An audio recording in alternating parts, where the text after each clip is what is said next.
Greetings one and all, and welcome to Beyond the Walls, a global ministry of Centerplace and Community of Christ in Canada.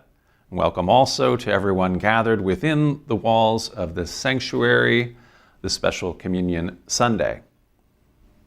There is not only one path to the divine. There's not just a single right way to encounter God, to develop spiritually, or to experience meaning. One way we recognize a diversity of approaches is through our sacred community model as we receive ministry from individuals around the world who bring their individual giftedness to enrich the whole. Although there are many more varieties, for simplicity, we think of four different worship types or spirituality types. The first is theological. How do we approach and attempt to understand the divine using thought and reason? Those human traits which we often define as being made in God's image, of reflecting the divine image. This path includes the responsible study of Scripture and the discernment of underlying principles. This path includes entering into dialogue with prophets, apostles, and evangelists of the past, and with one another in the present. I spent a lot of my time on this path, and if you watch through the hundreds of hours of the historical and theological exploration that we have now produced in our Tuesday Centerplace lecture series, you could be forgiven for concluding that this is the only path to the divine that we promote. Far from it.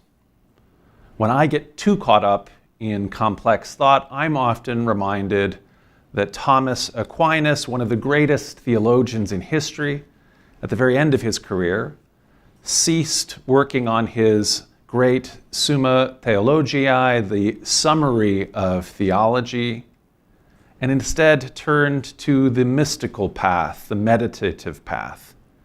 Having built this incredibly impressive rational apparatus to scale the heavens, he abandoned it to meet God experientially. And so we recognize the path of mysticism, this meditative path, as a second way, equally important and as valid as the theological. And that's why each week, except on Communion Sundays, after we listen to lessons and sermons on Beyond the Walls, Leandro takes the time to lead us in a meditation on the message, inviting us to step back from our judging and rationalizing to experience the Word on a different level. And of course, each weekday morning, our Beyond the Walls meditation group, led by Vicki Thatcher, seeks the divine on this mystic path. Some people experience the divine when they hear a powerful sermon, but others encounter God alone, amid the wonders of creation, perhaps on a hike to remote natural wonder. So a third path is the charismatic and the communal, feeling the divine together. For example, as we sing hymns together each week with the Beyond the Walls choir. It should come as no surprise, given our name, Community of Christ, that we recognize the value of experiencing the divine together in sacred community. Our testimony is that the whole is greater than the individual parts. And finally, we recognize the important path of activism, not just thinking, being, and feeling the divine, but doing the divine work of mission. This has animated our community from the beginning, and over the years, members of the church here in Canada have devoted their time and resources to tackle issues like housing injustice and homelessness through founding our social housing affiliate charities, Cienito and Zarin, through founding and supporting programs like the Encounter World Religions Center, as we have sought to promote peace, by breaking down barriers of misunderstanding between neighbors. Activism extends beyond our borders through World Accord, which we'll hear about more during our Living Church lesson. And members of the church here in Canada and the US came together to form the North American Climate Justice Team to raise awareness of the global climate emergency. Over a period of 9 weeks, we are considering the enduring principles as they're expressed in the Gospel of John, which is the focus of our study this year. As we began last week, we focused on the principle that all are called. Today, our theme is Sacredness of Creation. We believe that God is the source of being. Everything that exists participates in being and at some level is therefore good. In this community, we have understood humans to be stewards of creation, meaning that we're called to exercise righteous stewardship, thinking not only of what we have inherited from our predecessors, but also what we're leaving to our successors. Unfortunately, humanity's collective stewardship of creation has been incredibly short-sighted, wasteful, and destructive, which has led us into the emergency that we're experiencing with devastating consequences for the future. So as we enter into worship this day, I invite you to think of a time when you have encountered God in the natural world, whether it was during an early morning walk, a feel of crisp air, a hike in the mountains, being at the side of an ocean, being amid the plants of your own garden. God is the source of creation and can be found within all of creation. And as we begin our service, we go now live to Dallas, Texas, where Vicki Thatcher is here to read our call to worship. Vicki, we're so happy to have you with us today on Beyond the Walls. Thank you, John. I'm thrilled to be here, and welcome to everyone, everywhere. For our call to worship, we read again the first verses of John's Gospel, which retells the story of creation, emphasizing the role of Christ as the Logos, God's Word. In the beginning was the Word, and the Word was God. And the Word was with God. He was in the beginning with God. All things came into being through him, and without him, not one thing came into being. Amen. Morning has broken like the first morning. Blackbird has spoken like the first bird. Praise for the singing, praise for the morning, praise for them springing fresh from the word. Sweet the rain's new fall, sunlit from heaven, like the first dew fall on the first grass. Praise for the sweetness of the wet garden, sprung in completeness where his feet passed. Mine is the sunlight, mine is the morning, born of the one light Eden saw play. Praise with elation, praise every morning, God's creation of the new day.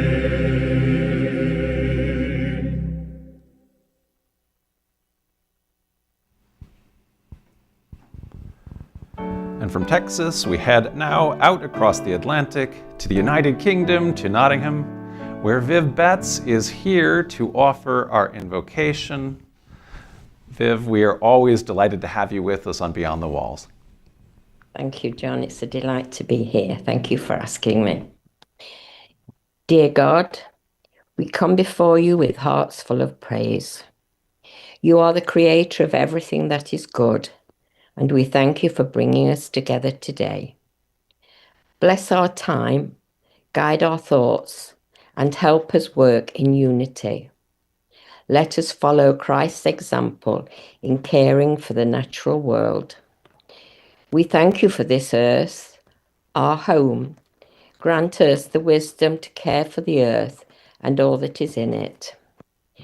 Help us to act now for the good of future generations and all your creatures. God of all creation, your goodness and glory shine forth through everything you have made. Through the light of faith, help us to see this world, our common home, not as a resource to dominate and exploit, but as a gift to be cherished by all generations. May we show our love and reverence to you by caring for all that you have created. Bless our time together as we come to worship you. Amen.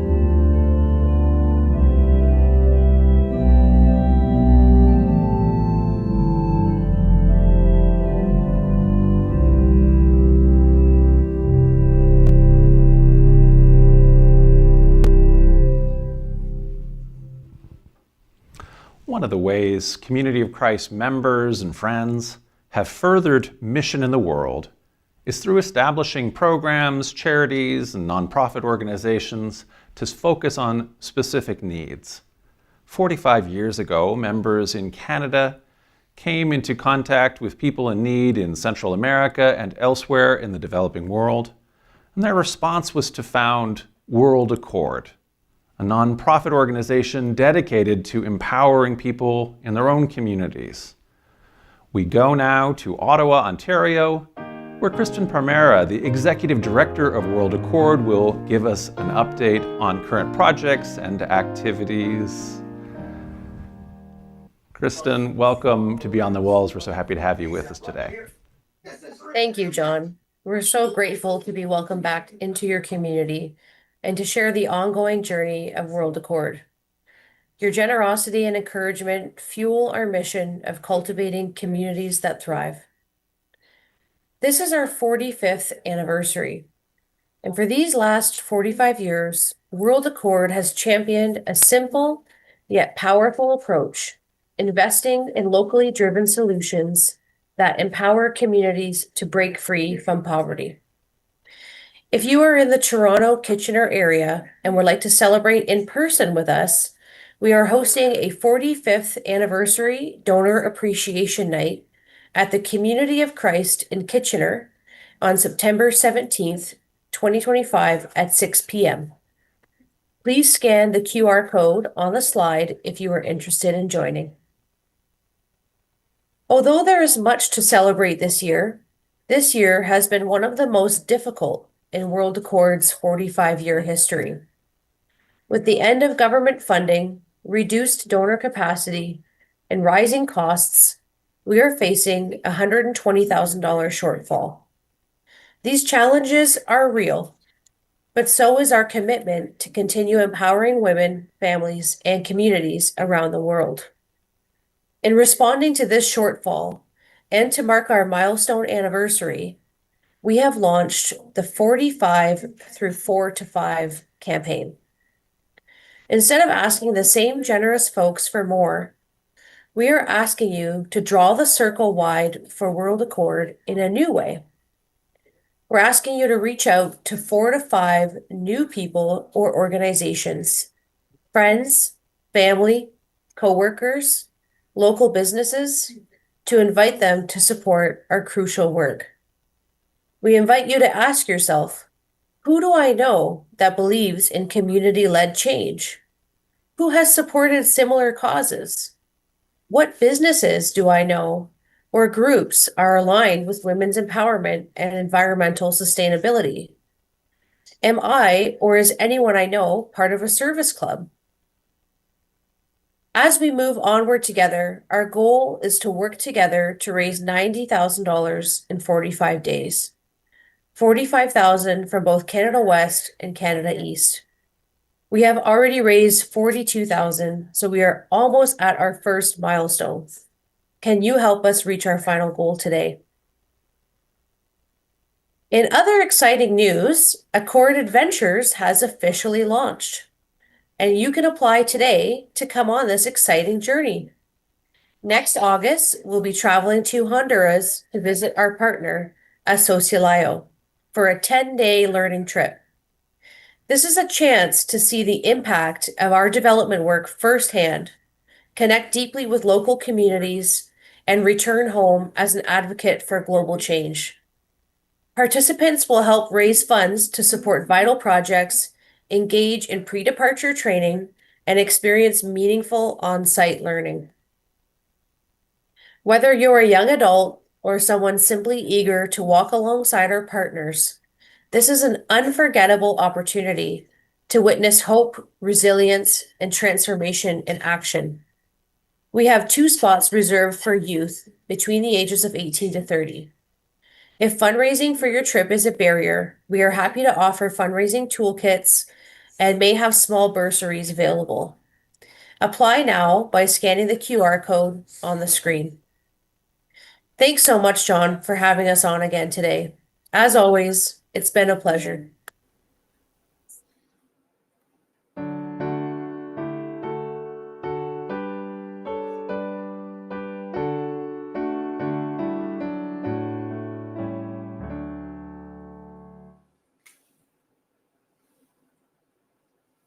Hello, my friends, and welcome to the Beyond the Walls late edition. I am Noelle Gafka, and I'm so happy to be with you. I know I say that every single week, but it's the truth. I am just happy to be with you. Even though we are not physically in each other's space, I can feel your energy from around the world.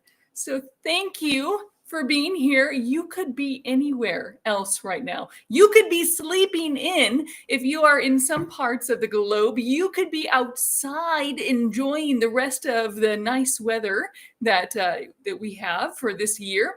Or you could be potentially watching the Lions game. I mean, I don't know that there's a football game on right now or anything, but go Lions. That's all I'm going to say there. We're not going to talk about the score. Regardless, thank you for being here. Whether you're here right now or this is recorded and you are joining us in the middle of the week, thank you. If you came back to watch this again or watch this for the first time during the week, hello to you as well. We have lots of people to say hi to. I was just checking the chat for a second because there's a wonderful conversation about owls on the YouTube chat. And of course, I love owls. Absolutely love them. So my eye had to go over to see how that owl conversation is happening. But I'm going to, before I get to say hello to you, I'm going to invite you, since we're talking about the chat, if you have not yet said hello in the chat, pause for a second. Say hello. Let us know you're out there because I want to be able to say hi to you because it truly means the world that you are here today. And I also want to make sure that everybody knows 2 things. The first one, it is Communion Day. So all who are joining us live are invited and welcomed to participate. Just got to have something with you I have a gluten-free piece of pretzel and some water. If you have bread and grape juice or the equivalents of bread and wine with you, that is wonderful. If you have a fruit snack and a drink of Diet Coke, not saying I've done that before, but if you have that with you, that counts too. I always want to make sure to share that because I never want anyone to ever say, I don't have bread or I don't have juice. If you have something, have it ready and join with us in communion. Also, make sure that you stay after the postlude for our time of after chats. We're going to go a little bit deeper into sacredness of creation. We're going to hear a little bit more about that during our message, but we're going to hear even more during our after chat. So stay after the postlude for that.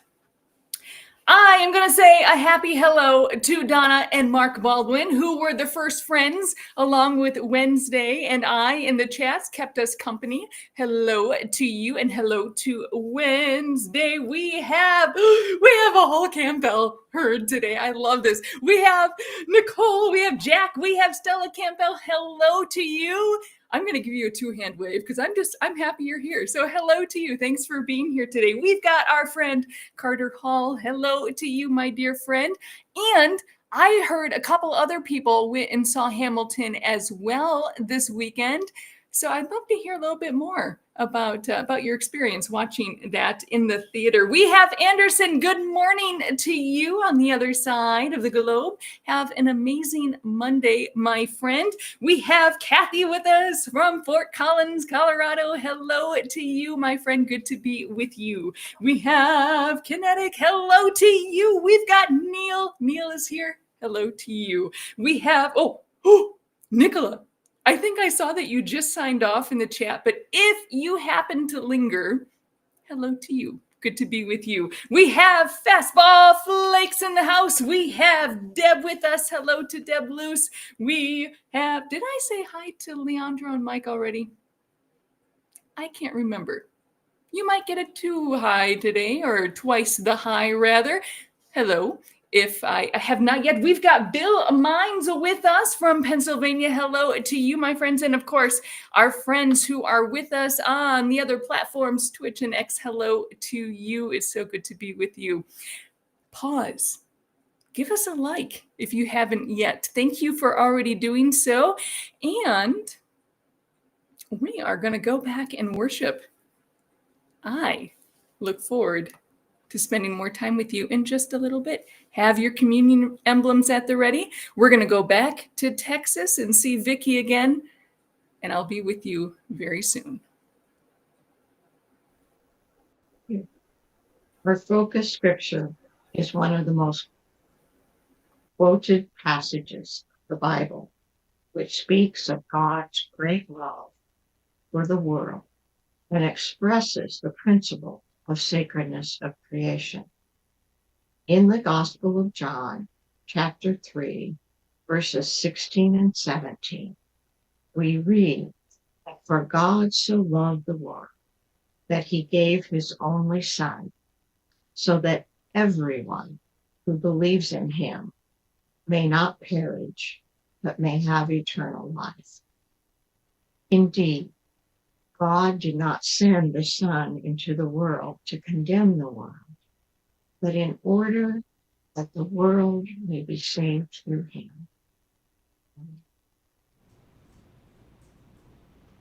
And now we go live to Huntington Beach, California, where Paul Bethel from the North American Climate Justice Team is here to preach our sermon.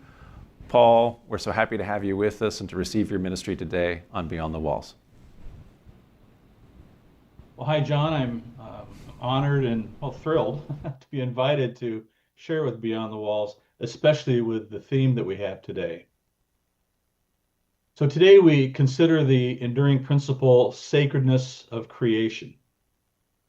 And this phrase conjures up many different and varied visions based on each of our own interpretations, our own cultural upbringing, our individual economic situation, and how close or how far we might be removed from creation or from the natural world. And our scripture this week sets a tone, in the beginning. So the author of John, building on the Genesis creation stories, puts emphasis on the Word, the Christ, as being part of the process of our creation story. And I would suggest that the author just takes it for granted that his opening phrase, in the beginning, will conjure up this Genesis story in the minds of his readers. So if we too make that connection, if we allow our imaginations to take flight, some phrases reveal that the early storytellers' attempts to describe the majesty, the wonder of the world around them. You know, in some of the images, like what's conjured up from the passage, a wind from God swept over the face of the waters. Some use the term the breath of God. Some consider this the Spirit of God. And whichever phrase, speaks to you, the stories try to portray something wondrous. The Word, God, the Spirit, moving, sweeping across creation. And there's multiple references to aspects of creation, of nature, the land, firmament, the waters, the cycles of day and night, the winds, the clouds, the plants. The creatures, some that fly across the dome of the sky, some glide through the water, some creep or trudge or sprint across the land. All with repeated confirmation that God proclaimed it good. God saw it was good. Better yet, in the last verse of Genesis 1, God saw everything that God had made, and indeed it was very good. But creating this world wasn't easy. It took effort. Because in the beginning, our world was constantly hit by cosmic bodies. Some of those impacts so violent that the debris that was formed may have actually created our moon. Lands rose and sank. Mountain ranges were thrust up and then crumbled. Waters withdrew and then rushed back to reclaim what it had lost. Volcanoes spewed gases and particles into the air, some toxic, some, like water vapor, became crucial for life forms to exist. So this molten, chaotic creations is just burning and churning, working towards a miracle. This chaos evolved into stability, into a sustainable work, into a tapestry, into a plan. What the geologists called the Holocene, which is the last 10 to 12,000 years. This is the sweet spot where it all came together. A time where God's creation coalesced into a perfect balance and harmony of conditions for life as we know it. The stable temperatures, the consistent winds and reliable rains, dependable ocean currents, the pristine water, the purity of our atmosphere, the parity between water and ice cap, the consistent seasons, all aligned.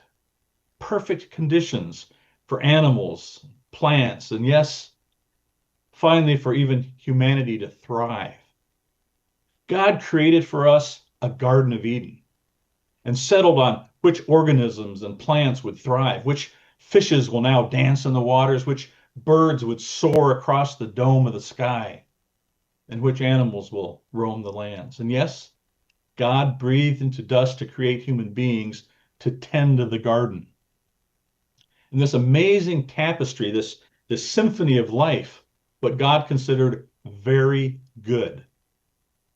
The migration of birds, the pollination of flowers and plants by insects and butterflies, the cycle of birth and growth, death, decay, and then rebirth. Water transforming into vapor, caressed and whipped by the winds, being reborn into raindrops and snowflakes. This is just miraculous, and it's amazing.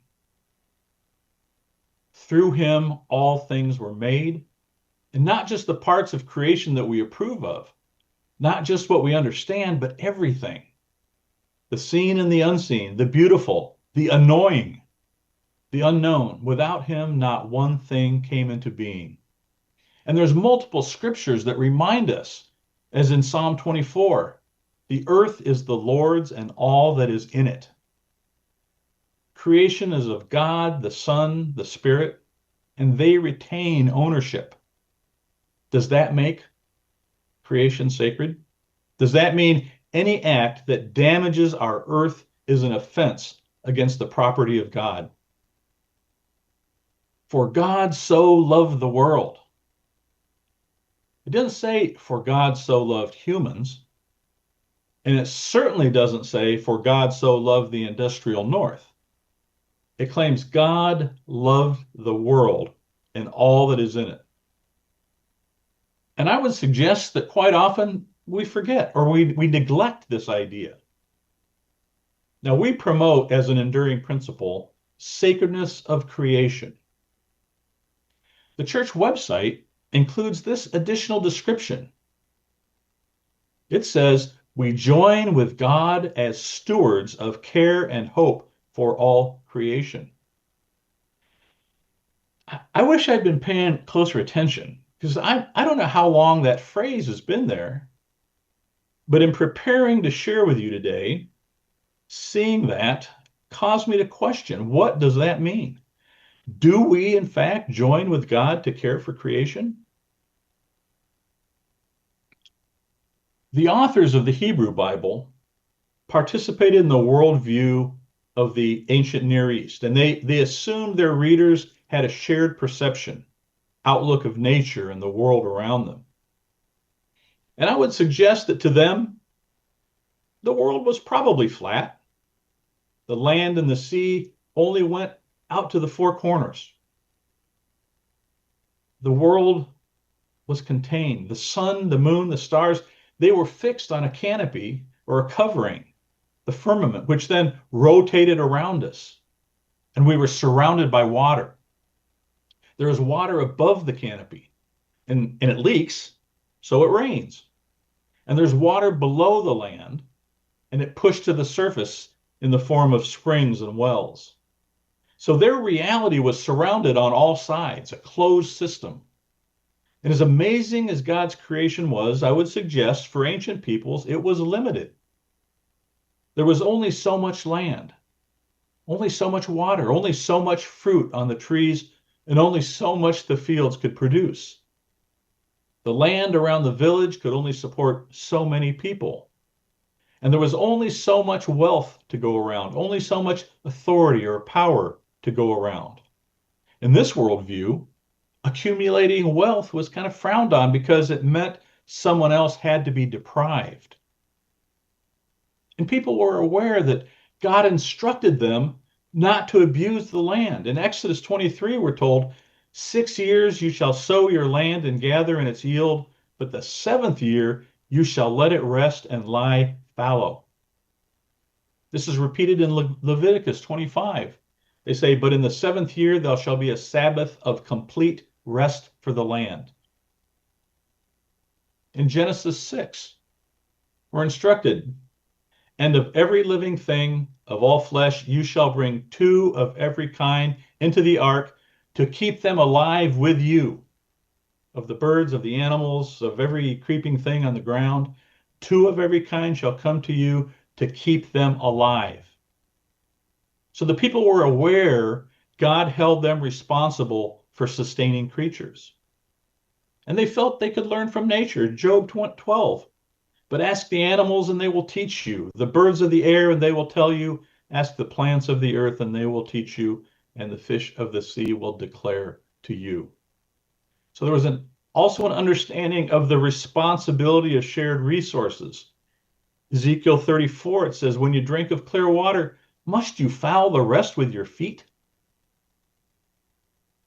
Jewish tradition implied the need to preserve natural resources and generate new ones for future generations. And there's stories about, the wise man who's walking along the road and he sees another guy planting a tree and he asks, how long till this tree is grown?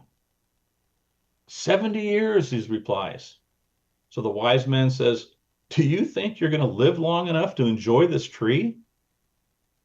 And his answer was, I sit in the shade of trees that my ancestors planted for me. Likewise, I am planting this tree for unborn descendants. Now, supposedly, their tradition values this concept so much that some claim that they're taught, quote, if you are holding a sapling in your hand and someone says, come quickly, the Messiah is here, first finish planting the tree and then go to greet the Messiah, unquote. So this certainly seems to be a worldview that honors sacred creation. So let's fast forward to today.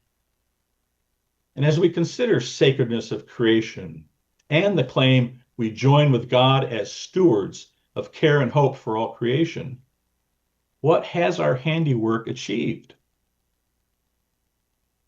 Alas, we see the tapestry of this sacred weave unraveling.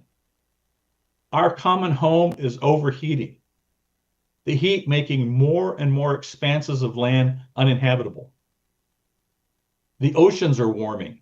There are currents that control our weather, our temperatures, no longer dependable. The winds, the jet stream is starting to waffle. It's no longer consistent. The rain's no longer gentle or reliable. Pristine waters now poisoned and reduced to a toxic sludge. The fishes soon will be outnumbered by plastic trash. The air unfit to breathe, air pollution becoming the single greatest cause of unnecessary death. And the ice caps are melting. The seasons are no longer consistent. They're surprising us with unprecedented extremes and heat waves and droughts. And now we have rain bombs. So many creatures are driven to extinction. Scientists call it another mass extinction event. We have pushed creation out of the sweet spot that sustains us.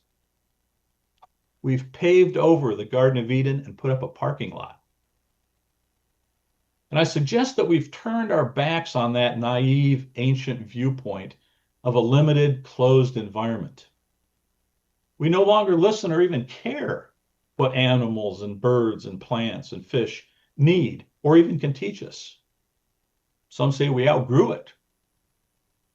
We've developed a different view of our world, a better view, a more profitable view. In our new worldview, everything is infinite. There are no boundaries, there's no limits to things. And this view shapes our social, our economic, our political, and often our theological attitudes. And it's based on unlimited resources, unlimited wealth, unlimited power, unlimited accumulation. And in this worldview, accumulating wealth is praised, ignoring who it might be stolen from.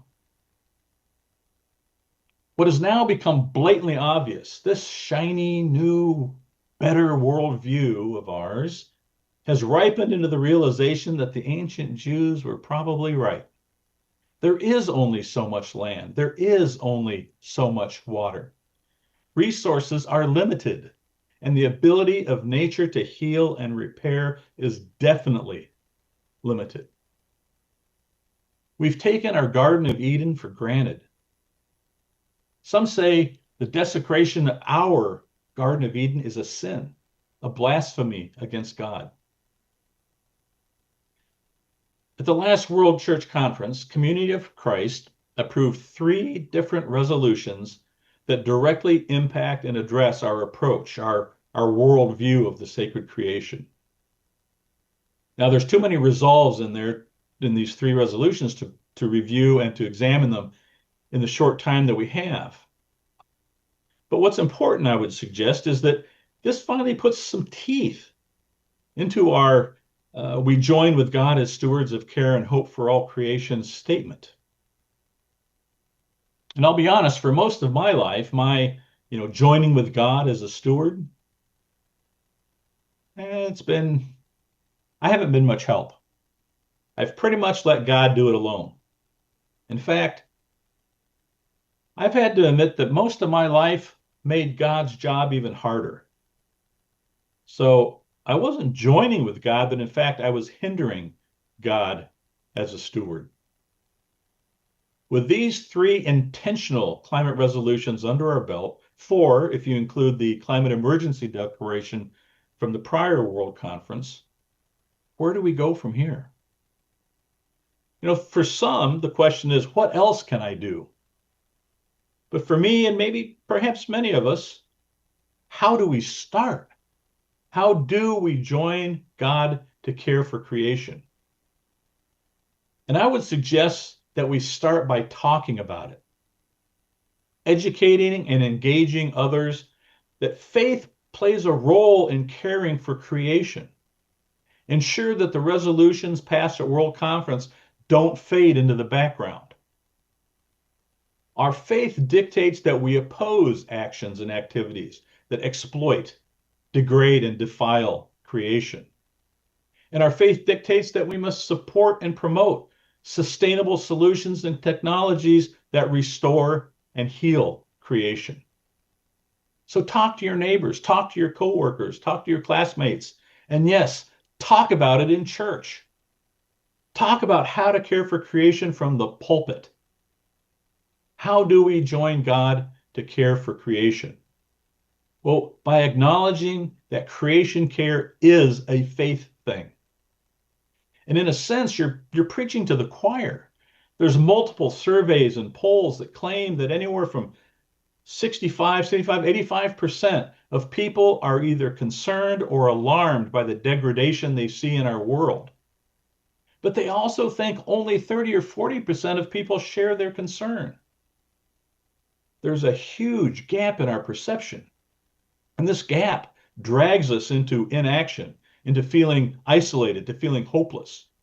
So let's talk about it, because most of us care about this. Most of us want to do something. People of faith, congregations, mission centers are the perfect people to take the lead on caring and healing and restoring God's sacred creation. So join in. Insist that your worship planning team schedules a monthly service devoted to sacred creation, to climate justice. At the very least, quarterly. Advocate for Sunday school classes that explore how we can actively care for sacred creation. Join in at your congregation or your mission center level, form book clubs, and dive into some of these titles like Here Comes the Sun by Bill McKibben, who happens to be a Community of Christ 2026 Peace Award recipient. Or what if we get it right? Visions of Climate Futures by Ayanna Johnson. Or Life After Doom, Wisdom and Courage for a World Falling Apart by Brian McLaren. Join in, form mission center green teams to encourage and implement energy audits in congregations and campgrounds. Research ways to reduce fossil fuel use and to electrify our facilities. Sure, solar panels everywhere would be great. But be ready so if a water heater goes out, a plan is already in place to replace it with a heat pump water heater. Or if a furnace or air conditioning system goes out, be ready with plans for a heat pump furnace to replace it. I speak from experience when I say when your water heater goes out, you replace it quickly. And if you don't have a plan, you replace it with what you already have. Join in. Your mission center green team could implement a rapid response email or phone tree to inform church members of pending legislation in your state that affects the health of our land, our water, or our air. And that same phone tree can call on members to contact elected officials, urging them to support laws that protect our world, and to call the same elected officials in opposition to legislation that continues to degrade creation. Your phone tree can also call on members to join with other faith groups and organizations working to restore the garden by attending parades or protests or marches. You can fellowship with others that are felt called to take action, to join God in caring for creation. God created this world. This world belongs to God, and God so loved this world.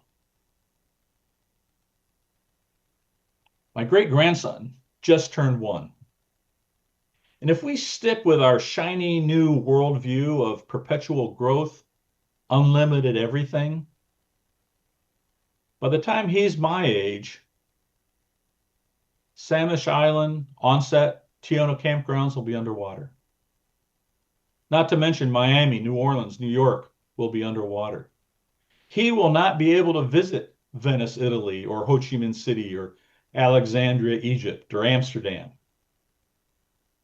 By the time he's my age, his world will be drastically disrupted by the up to 3 billion people that will be forced to migrate because where they live is too wet or too hot or too dry to sustain life, or simply underwater. So I implore you, let's strive to be better ancestors than we currently appear to be. Let's work harder to ensure that we leave some shade for the next generations. We cannot simply stop cutting down shade trees. We can't simply reduce how much harm we create. We must actively and passionately and reverently start planting trees so our descendants have shade. According to a tiny girl that joined this work of climate justice long ago, Greta Thunberg, she said, quote, "Hope doesn't come from words. Hope only comes from actions." We've taken our Garden of Eden for granted. If indeed we believe in sacred creation, it's high time that we join with God as stewards of care and hope for all creation. Amen. Let us break bread together on our knees. Let us break bread together on our knees. When I fall on my knees with my face to the rising sun, oh Lord, have mercy on me. Let us drink wine together on our knees. Let us drink wine together on our knees. When I fall on my knees with my face to the rising sun, oh Lord, have mercy on me. Let us praise God together on our knees. Let us praise God together on our knees. When I fall on my knees with my face to the rising sun, oh Lord, have mercy on me.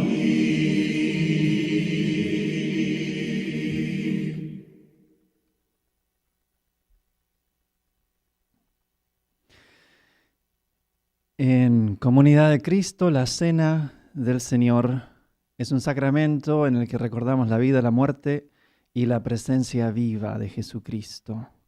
Al participar de los emblemas, renovamos el pacto que hicimos en el bautismo, reconciliamos y fortalecemos las relaciones y nos comprometemos con la misión de Cristo en el mundo. D'autres peuvent avoir des conceptions différentes ou complémentaires au sein de leur tradition religieuse, mais nous invitons tous ceux et celles qui participent à la scène à le faire en tant qu'expression de l'amour et de la paix de Jésus-Christ au nom duquel nous adorons. All are welcome to Christ's table. If you're joining us live from beyond our walls and have your emblems ready, prepared in your location, we invite you to partake alongside the disciples gathered here. But if you're watching this video recorded, we ask that you wait to participate until you can be with us live. All are welcome at this table. And however best you are able to pray, I invite you to find that posture and to pray with me as I ask the blessing over the bread and wine. If you can kneel, kneel. If you can bow your head, or however best you can find posture. Shall we pray together? Eternal God, we ask you in the name of your Son, Jesus Christ, to bless and sanctify this bread and wine to the souls of all those who receive them, that they may eat and drink in remembrance of the body and blood of your Son, and witness to you, O God, that they are willing to take upon them the name of your Son, and always remember him, and keep the commandments which he has given them, that they may always have his Spirit to be with them. Amen. Shall we eat and drink together?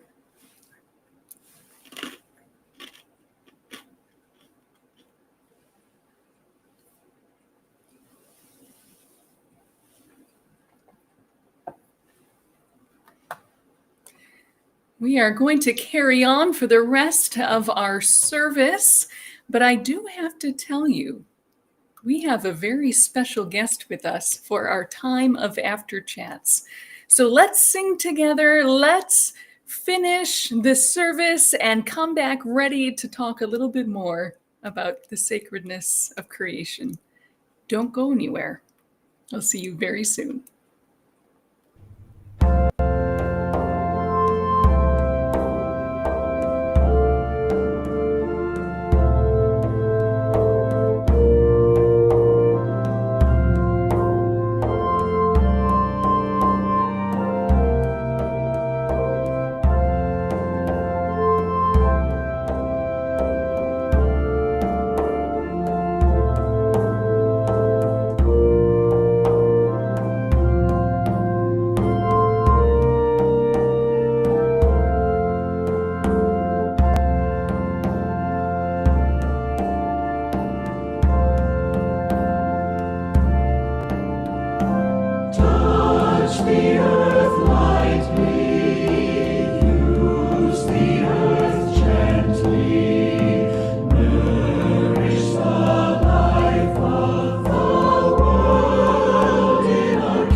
Go forth with jubilant words from the 96th Psalm, verses 11 through 13, where we read, "Let the earth be glad. Let the sea resound and all that is in it. Let the fields be jubilant and everything in them. Let all the trees of the forest sing for joy. Let all creation rejoice before the Lord." Amen.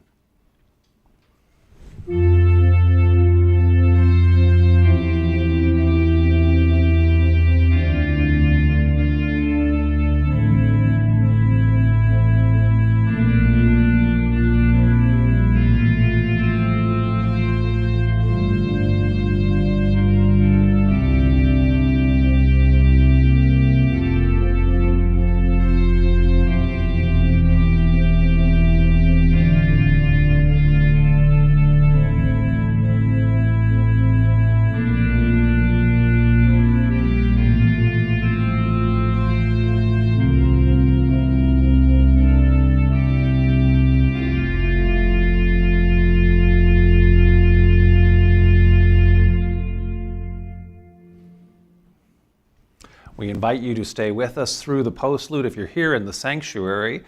We have a lot of snacks prepared in the kitchen, and I believe I've heard that Melanie's made soup and I can smell it, so this is going to be really nice. If you're here, though, not in the sanctuary, but in the early edition, stay tuned. After the postlude, I will be chatting with our ministers, and if you're here in the late edition, Noel will be chatting with all of you.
Yes, Carter, that postlude was the jam. I was over here doing one of these. I think I got my workout for the day from that.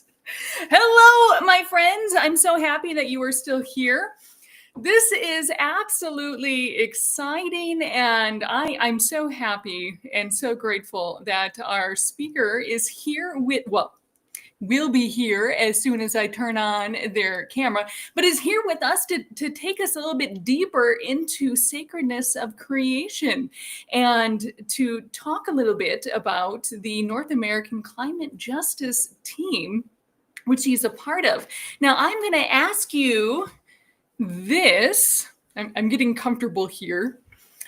I would like to know if you have any questions during this time of chatting with him. If you have a question, I'm going to invite you, if you are on one of our platforms that has the chat function, put the question in the chat. Make sure, though, that you tag Center Place so that I know that you're not just asking the group as a whole, because we have, especially on YouTube, we have such an amazing discussion that happens the entire service. I want to make sure that if you have a question for Paul, that you tag Center Place, that I ask it, as opposed to you having a question for the group to answer. So make sure you tag Center Place and be nice. That's all I'm going to say there. Oh, what a treat this is. I am going to turn on Paul's camera. Hey! Hi! this. This is just amazing. Thank you so much for coming back and for taking time out of your day again to be a part of the Beyond the Walls family. Well, it's my pleasure. I'm assuming you listened to my talk from this morning. Absolutely. Absolutely, So, we did. I believe in that we have to talk about it. So Mhm. any opportunity I have to, to share, I try to take it. And so thank you for inviting me. Oh, this is wonderful.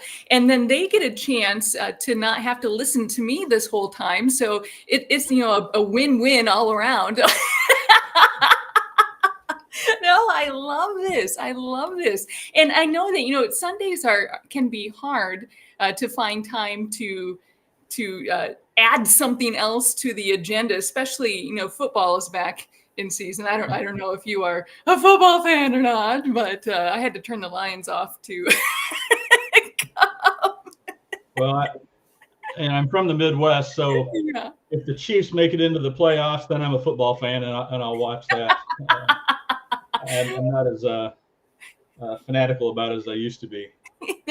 That's okay. That's okay. Well, hey, I was wondering if you could tell us a little bit about yourself. So you're from the Midwest, but also where are you living now? I've been in California for, I guess 25 years. It's the longest I've been in one place. But my dad was a missionary, so when I was small, I grew up in Japan. Oh, neat. And then we moved back. My dad got finished his schooling at Michigan State, so I was there for junior high. And then he went and taught in Iowa, so I finished high school in Iowa. And then I pretty much kicked around the Midwest, Kansas City mostly, since then. And then for work, I moved out to California in 2000, I think. So, and I spent my entire career in the automotive aftermarket, definitely a fossil fuel intensive industry. So I now announce myself as a reformed gearhead. And for whatever reason, my mission center president at the time asked me if I would be a liaison for our mission center in Southern California with this North America Climate Justice Team that's loosely based in the Northwest. And of course, I had no desire to do that. It's the last thing I wanted to do. I had absolutely no history, no training, no reason to be involved with that group. But I also didn't want to disappoint my mission center president. So I grudgingly, and I mean grudgingly, like nails scratching, agreed to help. And attending some of their meetings and in preparing and studying to do their webinars, I went from neutral to concerned to alarm about the climate. So this group started, I think, in 2019, and they were planning to do a presentation at a reunion, like a summer camp, and then COVID hit and it got canceled. So they decided to do it online and do a Zoom. And it was, back then they had 150, 200 people attend, which was mind-boggling for that group. Yeah. And they thought, well, maybe there's a need for this. So ever since they've been trying to conduct, during the school year anyway, once a month, some type of webinar concerning the climate, the environment, creation. And, it's easy to get sidetracked a little bit, but for the most part, it's been climate oriented. Oh, fantastic. Now, can anyone join the webinars? Oh, yeah, it's open to the public. Climate, good grief, I don't even know my own. I think it's cfcclimatejustice.org. I'll put it right in the chat for our friends. So it's usually once a month. Sometimes we'll have some guest speakers, and sometimes we'll just put some stuff together ourselves. Sure. In fact, we have a webinar a week from today, and we're going to just kind of do a rough overview of the climate resolutions that were passed at the last World Conference that we're kind of excited about. Now we have some friends from around the world who are not familiar with some of the behind the scenes with Community of Christ and may not know who is on the team. Would you be able to share a little bit about who is on the climate justice team? Okay, now we're an ad hoc team. This is just grassroots. Susan Oxley, who is a past apostle, Rod Downing, old-time militant, Joan Thompson from Ontario, I believe, Lori Gordon from the Oregon area, Dean White, and then we have Andrew Fellows, who is in Great Britain.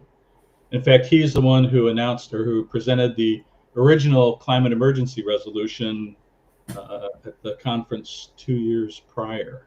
Mm-hmm. So and there's a few other people that have come in and out as interests came in, but that's kind of the core group. Oh, neat. Now, is it invitation based only, or can someone say, I am passionate, I want to be on this team and join? Oh yeah, I mean, anybody's welcome to. Truth be told, we're a bunch of old people, so we most young people don't have the staying power to sit and talk as much as what we do. But we meet weekly, and we've had a lot of people that have come in for specific issues that they're passionate about, and they'll come in and they'll attend a couple meetings with us, and then they'll participate or be a primary presenter at one of our webinars. And then we may not see them again until we come back around and we want to tackle the particular subject that they're passionate about. Mm-hmm. So you've mentioned a couple different times about resolutions and having them at World Conference. And we did, at the end of this World Conference, share with some of our friends around the world about the World Conference experience, but it's still a little new to some of our late edition friends. Could you share a little bit about creating a resolution and what goes into that and what you needed to do, especially this last time around, to create a meaningful document for people to consider? Well, as like I said, we're an ad hoc group, so we have no official standing. But we strongly felt that we needed to have another climate-related resolution at this conference. We did not want to have the resolution from 2 years before declaring a climate emergency and then go silent.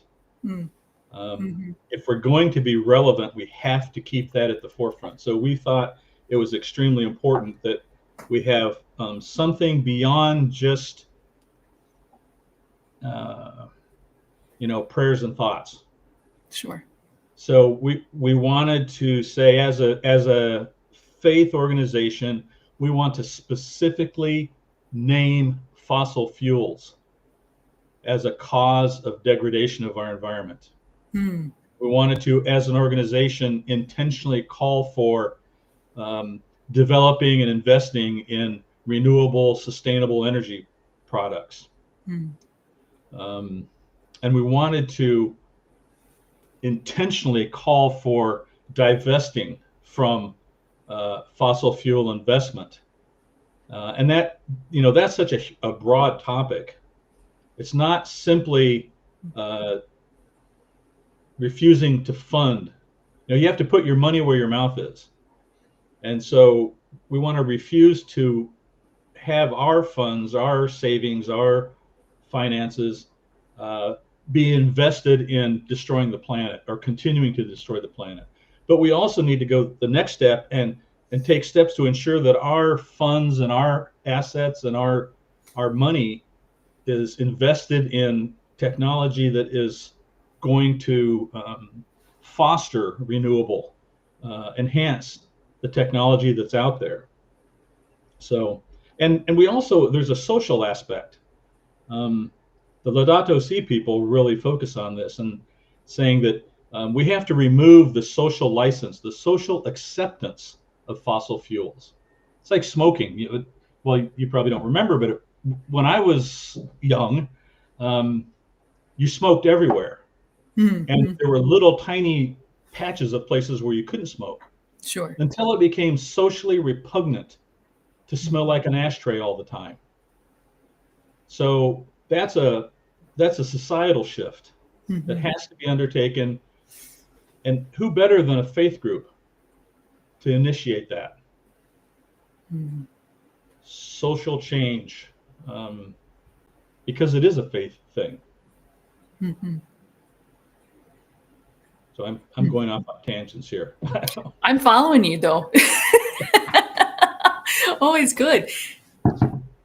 So that's how we started. Well, we had to find a sponsor, and the Greater Pacific Northwest Mission Center, who's really kind of the sponsor of the whole team, they agreed to present our resolution to their conference. And it was adopted there by a fairly sizable margin, which in turn was presented to the World Conference.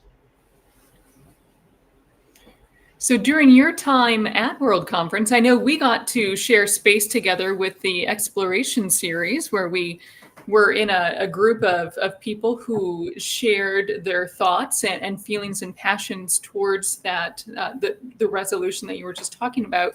But did you have any personal encounters during the week where you were just filled with hope by having conversations with people interested in actually being an active participant in the sacredness of creation?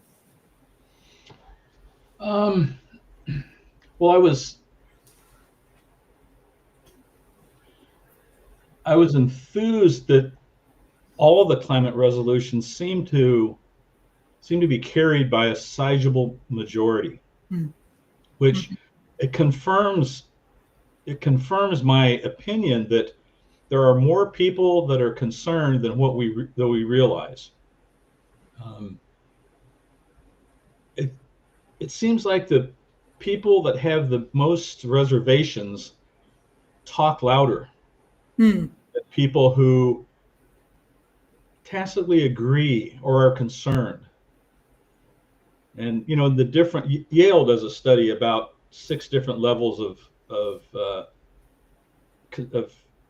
climate concern, and concerned and alarmed, those 2 categories now are somewhere around 60% I think that's just US. Worldwide it could be different, but at the very bottom is a group that are roughly 10% that are just adamantly deniers. And the secular climate group says, don't waste your time with these guys. Trying to argue with them is like attacking their core values somehow, which kind of makes sense. Except in a faith environment, you're really not allowed to do that. We have to bring everyone along if we can. So we have to constantly be trying to share, I don't want to say truths, our truths, how we perceive the climate crisis and why someone should be more than just neutral. You have to be concerned, and you really probably should be alarmed if you really want to get in the weeds. Sure. And we didn't realize it, but there were 2 other. The Earth Stewardship team had a resolution, and the Human Rights team. Hats off to them. They had a climate themed resolution. And admittedly, when you say human rights, a lot of people go, well, that's not their, they should stay in their lane. But what they realize is the climate is impacting human rights.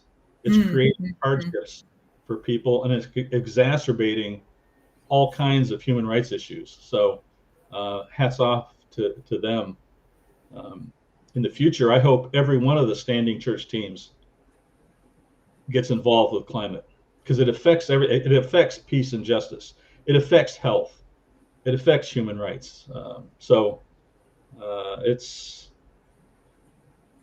my opinion, it's the theological thorn of our time. Mm-hmm.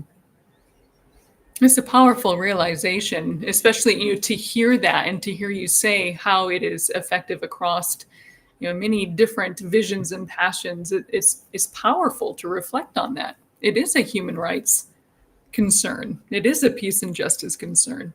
Absolutely.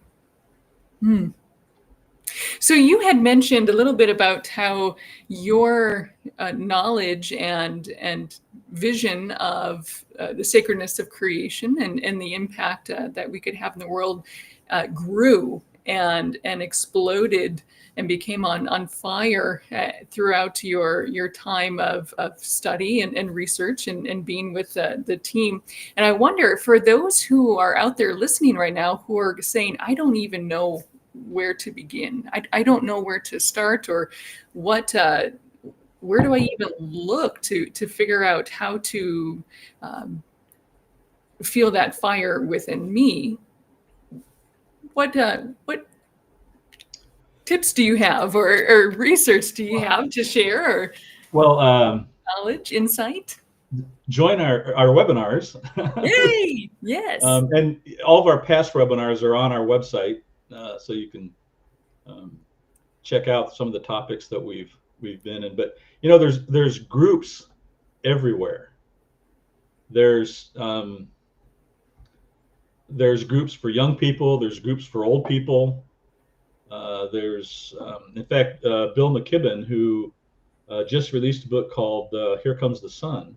And he is going to be the Community of Christ 2026 Peace Award recipient. And he, back in the day, he was involved in the first climate movement, the first Earth Day. He was one of the co-founders of an organization called 350, which at the time was concerned about the carbon in the atmosphere. We've sailed past 350, but the organization is worldwide. He launched a new organization called Third Act. And this is primarily for seniors, thus the term Third Act. The first act was, the 70s and the Earth Day when it started. So he says, we're in our third act. But what he realizes is that it's old people, it's the people over 70 who hold most of the assets in our country. Sure. In the US anyway. Probably true in Canada as well. And so, money talks. If there's anybody who's going to be protesting or standing in front of a bank saying, stop investing in fossil fuels, it's the people that own the assets that should be doing that. So that's old people. There's a Sunrise movement that is primarily for younger people. There's organizations everywhere. It's not too hard to look, and just sit in and see if you find some place that you can get enthused.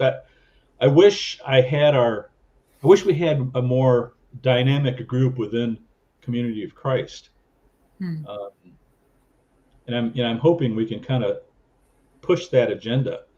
And I mean, if we had a group in every mission center, that even within a stake or a province or whatever kind of governmental unit you're in, if we had a way to rally our own membership and say, hey, there's legislation coming down the pike about banning single-use plastic.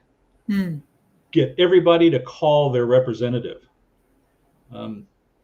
If we had 100 people in my case, Southern California, or 200 people in Southern California that called their representative, it would be like a deluge for them, because they don't get that many people calling.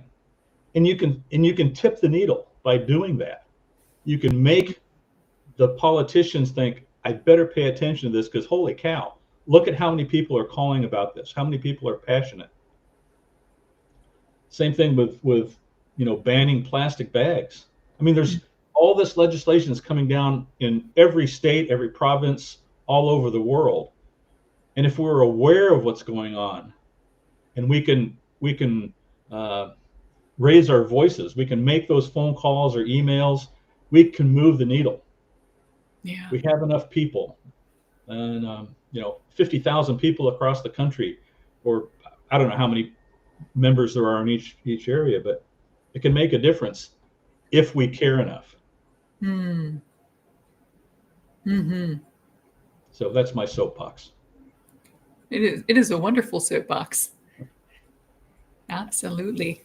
So what are some things, I do have a question. Deb from Iowa sent in a question, and I'm going to ask it in just a moment here. Again, friends, if anyone has a question for Paul while we are here together, please make sure you throw it into the chat.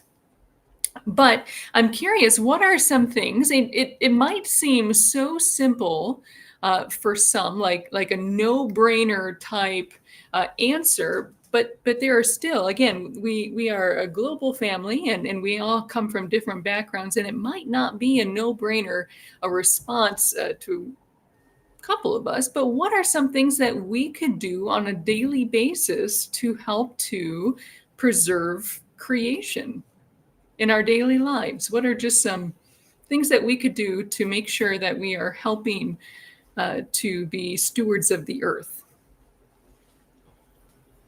Well, I mean, we all have to align ourselves with our own values. And, I can tell you what I've done in my journey over the last couple of years. When I was working, I traveled extensively. I had, I've got, I don't know, I had like 4 million miles on American Airlines. So I've always had an American Airlines credit card. But it was put out by Citibank, and Citibank is one of the top 4 fossil fuel investing banks in the country. So one of the pushes by Bill McKibben in Third Act is to tell the bank, I want you to stop funding fossil fuels. And if you won't, then I have to go bank elsewhere. And that's a major pain in the butt. Oh, sure. So, but I did. I got rid of my American Airlines Citibank credit card. So we were going to use my wife's, who was Barclays, American Airlines Barclays credit card. And Barclays is the #1 fossil fuel investing bank in England. So that was no good either. Oh. So, now there are a few banks around that actually in their mission statement, they say that we will not invest in fossil fuels. And some even go further and say we intentionally invest in renewables, in renewable energy. So I have a credit card from there. Everyone loves Costco, except Costco's credit card is through Citibank. Oh, so geez. In fact, there's a movement of people, of Costco members, who are trying to force Costco to find a better financial partner, because they do have a fairly decent sustainability focus within their company, except for their bank. I think they raised something like 60,000 signatures, and they had demonstrations at their headquarters the last shareholders meeting. And the last thing that they did is they were going around finding people to buy a share of Costco. And I think it was like $250. Some people went 5 people together and they each put up $50 so that they had 250 shares, which means that you're allowed in on their shareholders meeting on Zoom. Ooh. So they had, it wasn't tons but they had, I think, 60 people that put in the comments and questions saying, can you find a better financial partner? And which forced it to be addressed. And oddly enough, at that particular shareholders meeting is the time they voted down the resolution to get rid of their DEI. They're one of the companies that actually intentionally kept their DEI in place. Yeah. And so, hats off to them. And that kind of overshadowed the movement by this ragtag group of shareholders that were trying to get him to change their bank. But those kinds of things are fun. I mean, we stood outside Costco in the parking lot, getting people to sign. People are going in, they're all members. So say, hey, find a better bank. So it's kind of fun. Interesting. That's really interesting. I love that. And it is empowering to know that it makes a difference, that we can actually make a difference. It doesn't just sound like, some fairy tale type idea of, oh, sure, we could convince a corporation to do something. Sounds meh. But when you actually look at different organizations who actually are responding when people either stop supporting them or protest, or at least become shareholders and say that now you have to actually listen to me. There is a way that we humans can make a difference, and it's so empowering to think about that and to hear it. And you feel like you're doing something. Well, it puts all of this stuff that we talk about into reality. Especially on Beyond the Walls, we talk very often, and in the late edition, one of the things that is a reoccurring theme during these after chats moments is, how can we make words become alive? How can we make ideas become alive? How can we literally be the hands and feet of Christ in the world? And to hear you share about this makes us go, oh, I could do something. This is legit. And so I thank you so much for that.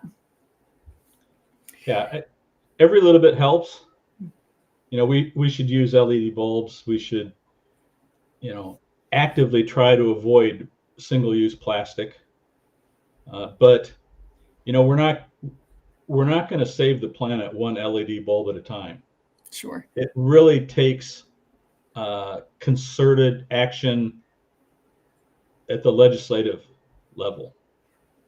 So, Coca-Cola just recently went back on their single-use plastic reduction plan.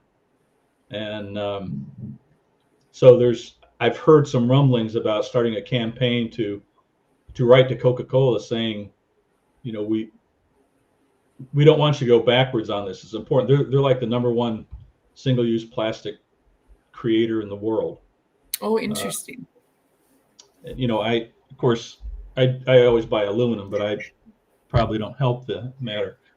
But it does work. There are places where single-use plastic is illegal and they have to do glass. Oh, just go aluminum. At least it's recyclable. I'm a contributor. You're an enabler. I confess. Enabler, yes.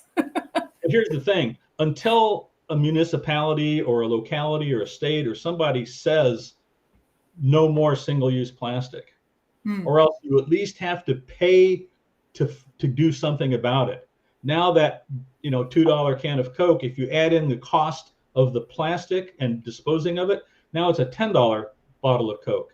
Because instead of throwing it in the trash so it's someone else's problem, the producer has to take care of it.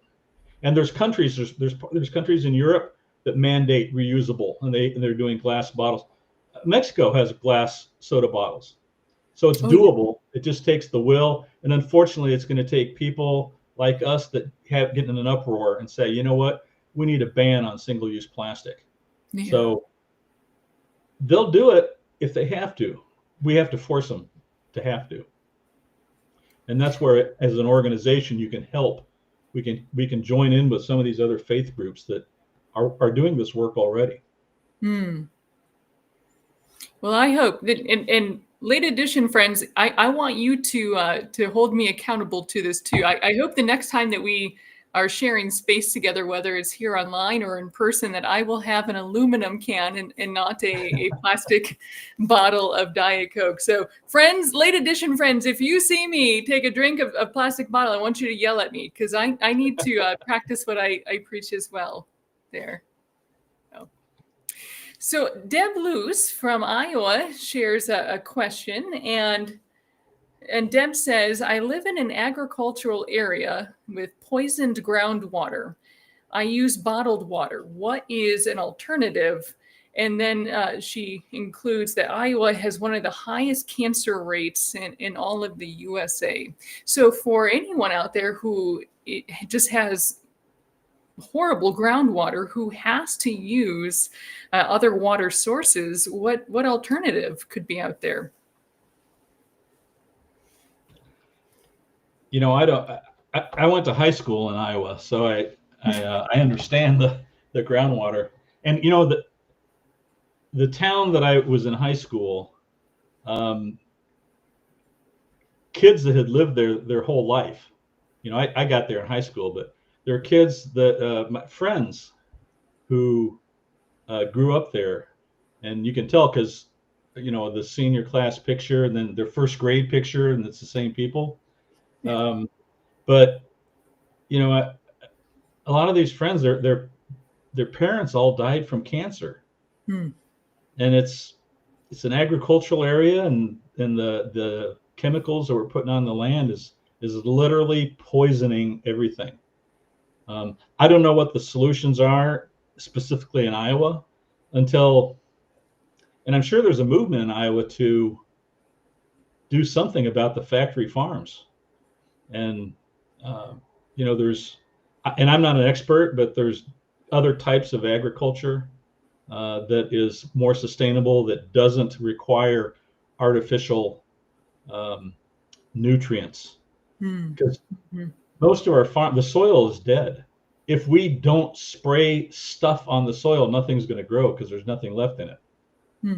And there's all kinds of, you know, YouTube's full of these seminars on how to do regenerative farming and, you know, not strip away all the soil and strip all the nutrients out of it. So you might try to see if you can find somebody that's doing glass bottles for bottled water. I know a lot of them do plastic, and you know, the flip side of the plastic bottles is, I mean, the evidence is there and it really hasn't been widely distributed, but the floating chemicals and nanoplastics in the plastic bottles, you know, I've read an article that you have, you know, the equivalent of a plastic spoon's worth of plastic in your brain. I guess it's better to have a worm in your brain, but it's concerning. And, you know, we've gone, 40 years or so of consuming our water out of single-use plastic, chemical-laden liquids, and we've been ingesting that. And I suspect if you want to be a conspiracy theorist, you can kind of trace some of the diseases that we have now that maybe weren't as obvious when I was growing. I remember when plastic bottled water started. I remember thinking, well, that's ridiculous. That's like bottled air. It's water. And now it's mainstream. Sure. You know, no matter where you go, they have bottles of water, and they don't have water fountains. So that's a trend that's developed just in a few generations. I know I recently saw, and I don't remember who was the source. It was just one of those reels that popped up on my social media, and it was meant to be humorous, and it was making fun of Americans and our plastic bottles, how we always have to take an entire crate of plastic water, bottles of water with us wherever we go, lest we ever find ourselves thirsty. And it was humorous the way that they put it together, but it caused me to pause and reflect on that and think, you know, it's interesting how they targeted out, you know, Americans as a whole for having the water bottles, but how intriguing it is that, yes, you know, we go to the store and the first thing we do is we grab an entire container and we put it in the car and we take it with us where we go. It was humbling to pause and reflect on that. Yeah, you just look in your kitchen or at the grocery stores, this single-use plastic is everywhere. You can't get away from it. And it's going to take legislation conquer that, because we're, not only are we ingesting this stuff into our bodies and into our kids, and they're finding, nanoplastics and PFAS chemicals and in breast milk now. So we know that can't be good in the long term. So, we just think in terms of short term, and we're ignoring what we're doing or what we're leaving for future generations. It's just scary. But until enough people say we got to stop this and say we will not allow single-use plastic, can you force corporations to find an alternative? Because they will. They'll find an alternative, and it may not be as cheap. Because right now it's almost like right now we're just taking our trash and we're throwing it in our neighbor's yard and letting them worry about it. It doesn't mean that we don't have the expense of the trash. We're just burdening our neighbor with it. So our culture of disposable has to be somehow, we need to come back around to a little bit more hardship. And you see more people carrying their own, water jugs or water bottles instead of carrying a plastic water bottle, a single use. So the trend is starting, but it really needs legislation to make it a reality. Well, I'm just going to look real quick and see if I didn't see any other questions that were tagged for my eyes. There's a discussion going on. We in the late edition love to chat, and so there's a really vibrant conversation happening in the YouTube chats right now. But I don't see any other questions that have been tagged to say, please ask this. And so in our final thoughts, my friend, I was just going to say, is there anything else that you would like us to know that we didn't talk about, whether that you shared in your sermon or now? Is there anything that you can leave us with to go and to keep considering or to be responsive with? The number one thing is talk about it. The number of people that are concerned about this are in the majority. So we have to not be hesitant. And it's critical. It's critical. We think so short term, but when I say my great grandson will not be able to go to Miami without a wetsuit, we don't think about it, but that's going to be catastrophic. Even within the U.S., there's going to be millions of people displaced. And when the water level rises, which is rising, there's no, we're melting the caps. I don't want that for my grandchildren or my great grandchildren. And some of the people, assuming that not everybody is old as I, the people that are on this call are going to be dealing with this in the course of their lives in the next 2-3 decades. So talk about it, and first step, find out who you're elected. When it's time to call an elected official about anything, make sure you know the phone number. So if you do get a call and you do find the courage or the time or the inclination to make that call and say, hey, no more drilling off the coast of Santa Barbara or whatever it is, you're ready. And you'll feel good. The first time you do that, you'll feel good about it. You won't talk to the representative. You'll talk to an aide. But the aide is going to chalk that down and say, hey, somebody called saying no more oil wells off Santa Barbara. We don't want another one of those oil spills. And truth be told, you can call back the next day too. They just log it as another call. So take the first step. It's your future. You'll have fun. Start doing it more and more. And accept my apology for the world that we're leaving. Well, thank you. And thank you again for spending time on your Sunday of coming and hanging out with us in the late edition to talk about it and to give us insight and inspiration. My pleasure. Thank you for asking. Next time I invite you, maybe I'll give you a little bit more notice there, eh? Anytime. Yay. Well, my dear friends from around the world, this has been a wonderful treat, and we want to say thank you so much to our guest for coming. It's not every week that we get to have the preacher come and share a little bit more. So this has been a true treat indeed. And I will be with you again next week. I hit the road tomorrow to Independence, but we will be back in this spot next Sunday. So sadly, you're not coming on the road with me this time, but I can't wait until we are together again. Wherever you go, whatever you do, spend time reflecting on what you heard today and find a way to make your voice heard. I threw in the chats the website, so even if you're interested in the upcoming webinar, pause, add that to your schedule, and learn and grow and share with others and keep talking as we heard and talked about today. And most importantly, don't ever forget how much you are loved. Even if this is your first time here, you are loved. I love you. We love you. And may you have a week filled with love. So until we meet again, we're going to wave. Oop, there we go. There's my hand in the screen. And we will see you again very, very soon. Goodbye, friends.